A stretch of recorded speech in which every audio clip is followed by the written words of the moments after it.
मेरा नाम सुधा देवी वर्मा है।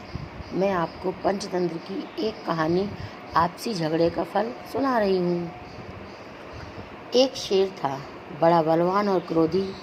उसी जंगल में एक रीछ भी रहता था।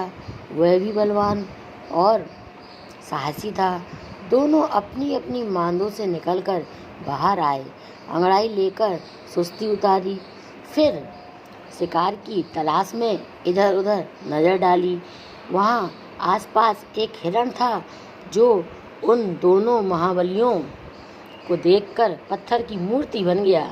उसका ख्याल था कि यदि वह बिना हिले डुले खड़ा रहेगा तो वे दोनों उसे पत्थर की मूर्ति समझकर अपने अपने रास्ते चले जाएंगे। मगर वे दोनों तो घाघ थे, इतनी आसानी से धोखा कैसे खाते।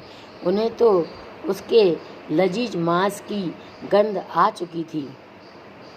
तत्पश्चात दोनों ही उस पर झपटे, किंतु वह हिरण भालू के ज़्यादा करीब था, लिहाजा उसने दो ही छलांग मारकर उसे दबोच लिया। हिरण को दबोचने के लिए भागा तो शेर भी था, लेकिन बाजी मारी भालू ने। उसे गर्व से सिर उठाकर चढ़ाने वाले अंदाज में शेर की तरफ देखा, फिर हिरण की गर्दन मुँह में दबाकर उसे अपनी मांद की तरफ घसीटने लगा। मगर शेर खामोशी से ये शिकस्त कैसे बर्दाश्त करता। आखिर वह जंगल का राजा था। कड़क कर बोला, अरे ओ रीछ के बच्चे, हिरण से दूर हट, ये मेरा भोजन है। क्या तू जानता नहीं कि जंगल का राजा हूँ? और वैसे भी इस हिरण का तुझसे पहले मेरी नज़र पड़ी थी, मगर मारा तो मैंने है। रीछ भी गुर्राया, अरे दुष्ट, आधा तो ये मेरे खौफ से ही मर गया था। तूने मरे को मारकर कौन सा तीर मार लिया? शेर गुर्राकर बोला, अगर जिंदगी चाहता है तो भागता दिखाई दे। अरे बिल्ली के बच्चे, तू अपने आप को समझता क्या है?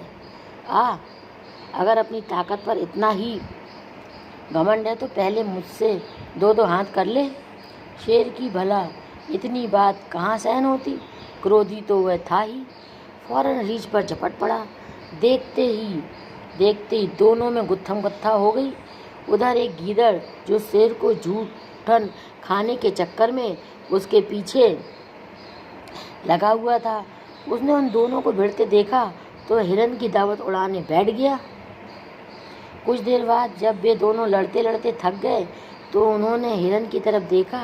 गीदड़ ने जब देखा कि दोनों महाबलियों का झगड़ा खत्म हो गया है तो वह वहाँ से भाग खड़ा हुआ। शेर ने रीछ से कहा, देख लिया आपसी झगड़े का नतीजा। एक तीसरा ही शख्स लाभ उठाकर भाग निकला। अब ये शिकार ना तेरे मतलब का रहा ना मेरे मतलब का। देखा बच्चों, आपसी झगड़े का फल क्या हुआ।